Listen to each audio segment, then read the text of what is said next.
Antarctique, seul sur la planète blanche, publié aux éditions Hugo Images. On va en parler dans quelques instants, mais avant ça, pour ceux qui ne vous connaissent pas, j'aimerais vous présenter. Vous avez à peine 29 ans, vous êtes né à Vélizy-Villacoublay, dans les Yvelines.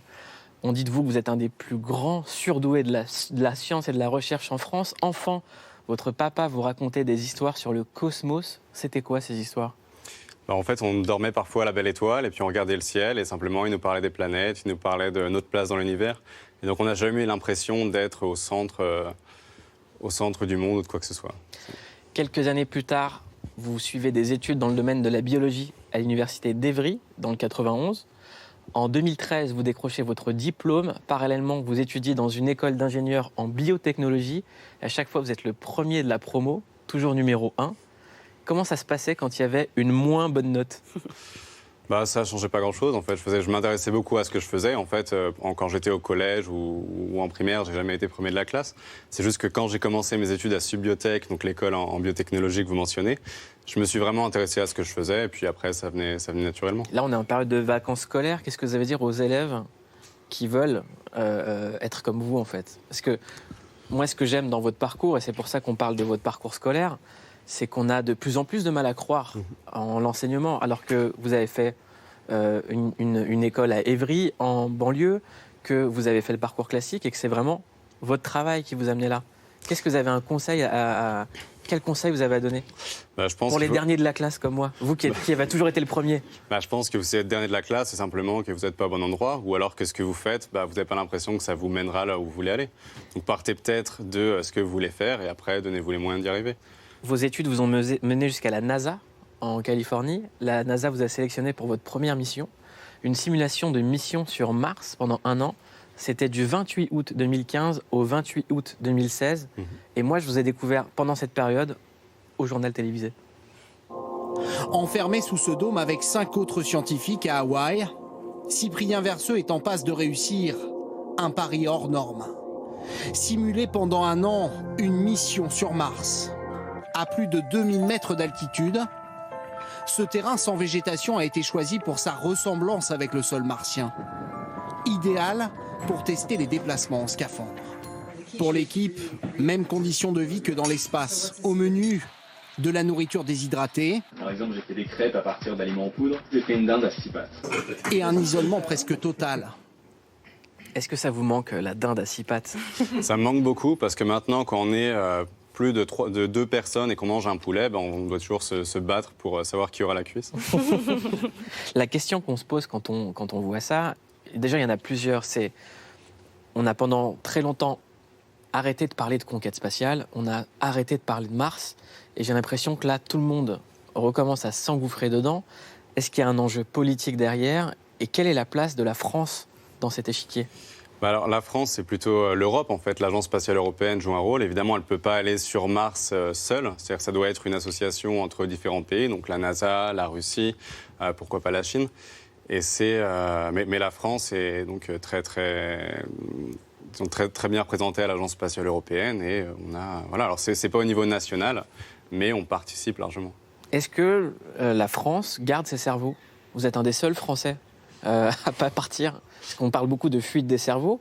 Quand on a reçu il y a 1 an sur ce plateau le créateur de Siri, qui est français, qui lui-même nous a dit aujourd'hui, quand on est un chercheur français, quand on est un ingénieur, c'est à l'étranger qu'il y a beaucoup plus d'opportunités. Est-ce que pour vous, la France, ça reste un endroit où on peut faire de la recherche ?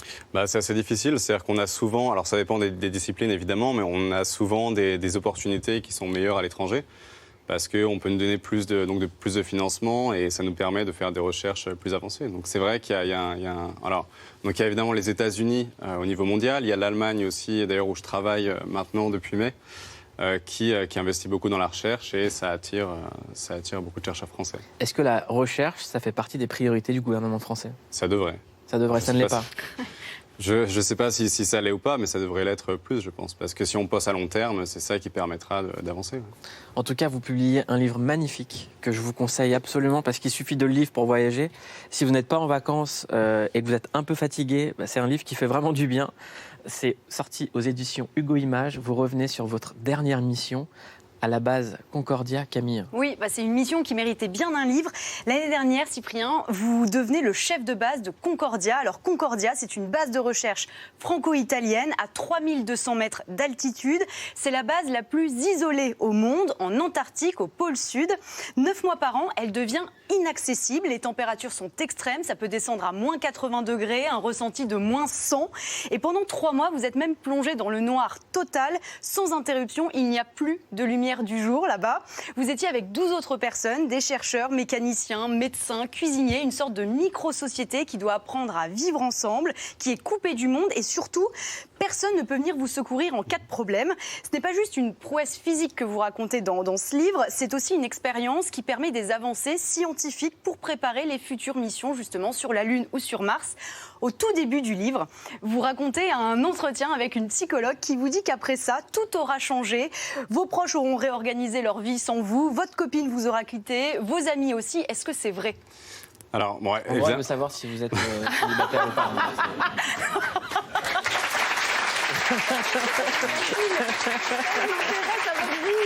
Tout simplement. Camille est très curieuse. Non mais cet entretien avec cette psychologue, il est rude. Quand on lit les questions, c'était fait elles sont exprès, rudes. c'était justement pour essayer de voir si je sortais de mes gonds quand j'étais dans des situations un peu délicates. Parce qu'une fois qu'on est en Antarctique, on ne peut plus évacuer les gens. Ouais. En tout cas pendant l'hivernage. Et donc du coup, on veut voir, les tester avant et dire voilà, est-ce que cette personne pourrait poser problème?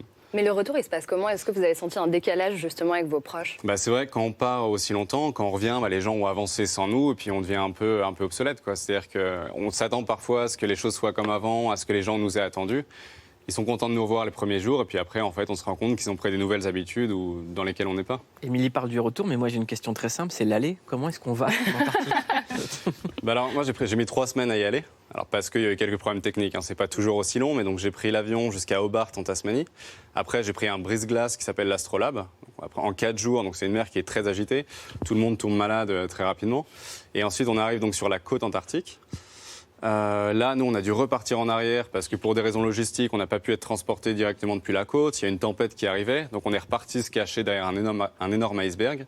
Ensuite, on a fait des ronds dans l'eau pendant quelques jours pour pas justement être piégé par les glaces qui se refermeraient.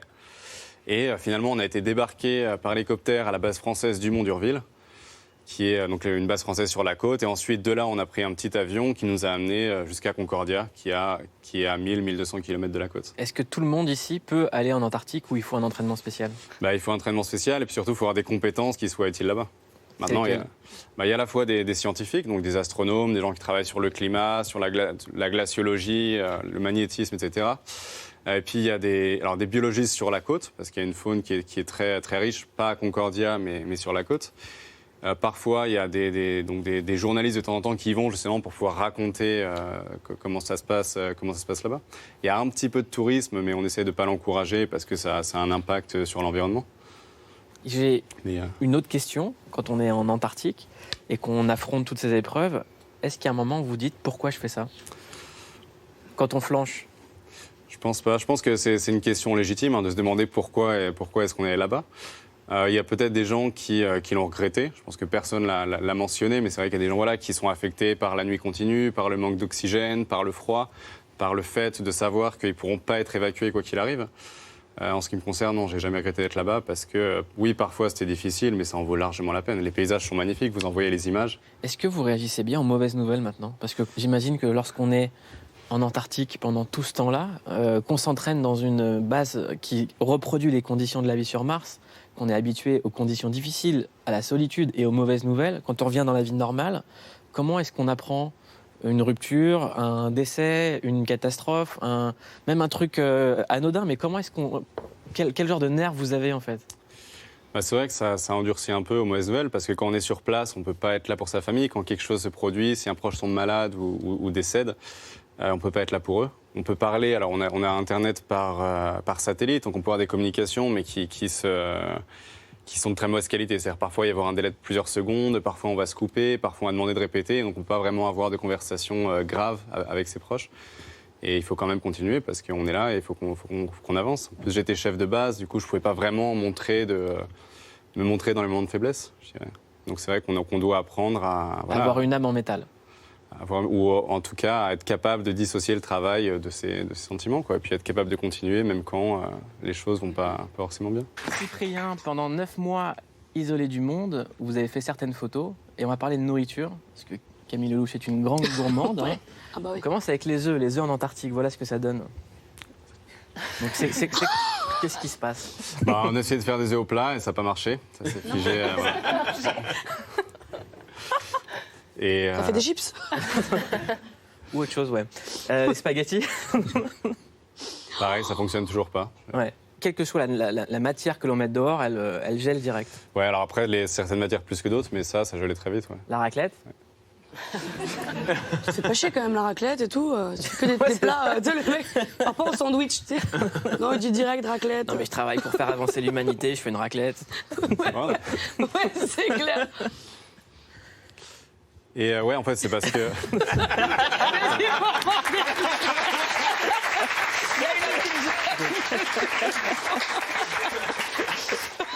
Qu'est-ce qui se passe quand on veut faire une raclette en Antarctique? C'est génial. Non, mais en T'es un fait. génie, vraiment. Merci. Non, mais vraiment, dans tous les sens du terme. Dans l'idée, c'est que voilà, à Concordia, il peut faire en dessous des moins 80 degrés Celsius et avec le vent en dessous des moins 100 degrés ressentis. Et puis quand on le dit comme ça, ça parle pas beaucoup, quoi, parce que c'est des chiffres qui sont tellement loin de. Alors c'est au-dessus des zéros absolus, mais c'est quand même très loin de ce à quoi on est habitué ici.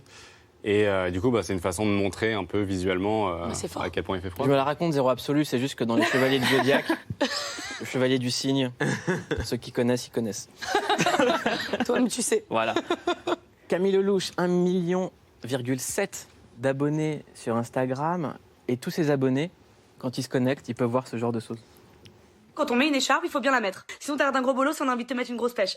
Ouais, c'est très violent, mais c'est vrai. Par exemple, tous ceux qui mettent leur écharpe comme ça, c'est vraiment horrible, on a envie de vous défoncer. En fait, c'est une écharpe, c'est pas une minerve. Donc, du coup, c'est très très moche. T'abîmes la matière en plus, la fibre, t'abîmes la fibre. Le bouton boss est un bouton qui n'est pas rare. Plus communément appelé petit FDP, il se situe sur toutes les zones mi-grasses et grasses du visage. Quelqu'un se rappelle de cette coiffure? C'est la coiffure que tu fais quand t'as 12 ans. Quelqu'un s'en rappelle? Parce que moi j'ai fait plusieurs années avec cette coiffure et on m'a jamais rien dit. La coiffure connasse, la coiffure crado aussi. Rapport à la mèche que t'enroules, plus tu l'enroules, plus elle graisse quoi. Mais c'est vrai que maintenant avec cette tête, je me souviens. Ah voilà. Cyprien Verseux, Camille Lelouch aussi a une passion pour le temps. Vous êtes jamais content, pourquoi? Quand c'est l'hiver, oh il fait moins 10, oh j'ai mal au nez, oh il caille de fou, vivement l'été. L'été est là. Tu veux qu'il fasse combien? 17? Pour ensuite dire, oh cet été il a fait très frais, hein. Il a fait 17, il fait chaud, il fait chaud. Les seules personnes qui peuvent se plaindre, c'est les personnes âgées. Ou pour les nouveau-nés. Ah je suis colère. Hein. Et quand je suis colère, je suis très impressionnante. Donc au lieu de faire chier le monde, aller dans un pays où il fait 20 degrés tout le temps. Comme ça tu peux pas dire, ah il fait trop chaud, il fait trop froid. Non il fait 20. Ah peut-être que tu vas faire chier encore. Cyprien, vous avez passé un hiver en Antarctique. Vous faites partie des gens qui pensent que l'homme peut aller sur la Lune ou sur Mars en 2030. C'est pas si loin que ça, 2030. Alors 2030, c'est ambitieux. Hein. Je pense que ça dépend beaucoup, malheureusement, de facteurs politiques. C'est-à-dire que s'il y a l'investissement suffisant, ça pourrait se faire peut-être dans la décennie ou les décennies qui viennent. Mais ça dépend pas que des ingénieurs et des chercheurs. Ça dépend aussi des hommes politiques. Camille, est-ce qu'aller dans l'espace, ça te ferait rêver? Vite fait. Moi, je suis vraiment une baltringue. Hein, donc, ouais. Très clairement, ça, c'est super. Moi, par contre, je trouve ça admirable. Mais vraiment, parce qu'il faut des grosses coucougnettes quand même pour faire ça. Vraiment. Je le disais tout à l'heure, j'ai pas utilisé ce mot-là. C'était un peu plus violent. Mais vraiment, je trouve ça courageux. Moi, je suis claustro, tous les trucs. Relou, en fait. Je peux pas. Je vais là-bas, je fais quoi après? Tu me vois là, comme ça? Et puis, il y a peu de chance de revenir en plus, de Mars en tout cas. Ah oui, non, ça ne marche pas. Mais bravo. Heureusement que t'es là. Camille, les femmes dans l'espace. Bah oui, les femmes dans l'espace, c'est peut-être l'avenir, on l'espère. Il y a quelques jours, à la NASA, c'est l'ingénieure Christine Davis qui a dévoilé la nouvelle combinaison spatiale conçue pour la mission Artemis, on la voit. C'est dans cette combinaison que la première femme devrait marcher sur la Lune d'ici à 2024. Et vendredi dernier, première historique, c'est la première sortie 100% féminine dans l'espace. Grâce aux Américaines Christina Koch et Jessica Meir, c'est la première fois qu'aucun homme ne prend part à une sortie dans l'espace. Et Donald Trump, le président américain, est entré en contact avec elle dans l'espace. C'est fou. This is President Donald Trump. Do you hear me? We can hear you. That's great. That's great. I was starting to get worried about you. Congratulations, Christina and Jessica, on this historic event. This is truly historic. And you're right now on television all over the world, so don't get nervous. Alors, Ben voilà, on voit que Donald Trump peut parler gentiment à une femme. Ouais. Puis il a la bouche tout le temps comme ça. Il est obligé, quoi. C'est déjà Ça, sa c'est tête, toujours. physiquement, c'est chaud, mais là, comme ça, avec la bouche. Cette sortie, Horrible. elle devait avoir lieu normalement au mois de mars dernier, mais la NASA en fait n'avait pas de combinaison en taille médium, en taille pour les Ah femmes. ouais. Est-ce que vous pensez qu'enfin on arrive un peu à donner une place aux femmes dans la conquête spatiale? Je pense que oui, de plus en plus. Combien de femmes il y avait avec vous à Il y Concordia? en avait 2. Il y avait 2 Sur 13 femmes. personnes. Ouais, donc on en est loin. Parce que, ouais, mais simplement parce qu'on n'avait pas encore assez de candidates femmes, simplement. Ouais. D'ailleurs, s'il y en a qui veulent candidater pour l'Antarctique, allez-y. Clément est chaud. C'est pas que... Voilà, si tu veux, de l'Antarctique. Je respecte, mais je peux pas. Voilà. Donc c'est pas qu'on veut pas en envoyer, c'est juste qu'il n'y a pas suffisamment de candidats. Enfin, de candidates. Ouais. Ah oui, c'est pour ça. Ouais. Bah, Camille. Bah moi j'y vais. Voilà.